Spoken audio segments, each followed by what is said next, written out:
పుల్వామా ఉగ్రదాడిలో వీరమరణం పొందిన అమర జవాన్లకు బజరంగ్ దళ్ ఆధ్వర్యంలో అశ్రు నివాళి అర్పించారు. 8వ ఇంగ్లాండ్ కాలనీలో తెలంగాణ చౌక్ వద్ద నిర్వహించిన ఈ కార్యక్రమంలో బజరంగ్ దళ్ సభ్యులు, స్థానిక నాయకులు, వివిధ సంఘాల ప్రతినిధులు పాల్గొన్నారు. ఈ సందర్భంగా బజరంగ్ దళ్ పట్టణ అధ్యక్షుడు తిరుపతి మాట్లాడుతూ, దేశ రక్షణ కోసం ప్రాణాలు అర్పించిన వీర జవాన్ల త్యాగం ఎప్పటికీ చిరస్థాయిగా ఉంటుంది. వారి ధైర్య సాహసాలు, తెగువ ప్రతి తరానికి స్ఫూర్తిగా నిలుస్తాయని పేర్కొన్నారు. ఈ కార్యక్రమంలో బజరంగ్ దళ్ పట్టణ నాయకులు ఆగోజీ శివసాయి, రమంచ Telangana private teachers forum Peddapalli జిల్లా అధ్యక్షులు ఆవుల రాజేష్ యాదవ్ తదితరులు పాల్గొన్నారు. అమర జవాన్ల స్మృతిని సజీవంగా నిలిపేలా నిరంతరం దేశభక్తి కార్యక్రమాలు నిర్వహిస్తామని నిర్వాహకులు తెలిపారు.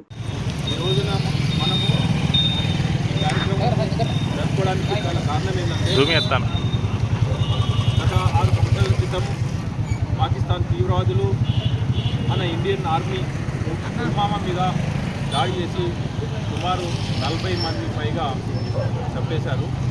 దానికి ప్రతీకారం తీసుకోవడం కూడా జరిగింది. కానీ ఇది హేయమైన చర్య. ఇటువంటి దుశ్చర్యలు జరిగితే ప్రతిఘటించడానికి మన భారత ఆర్మీ పటిష్టంగా ఉన్నది.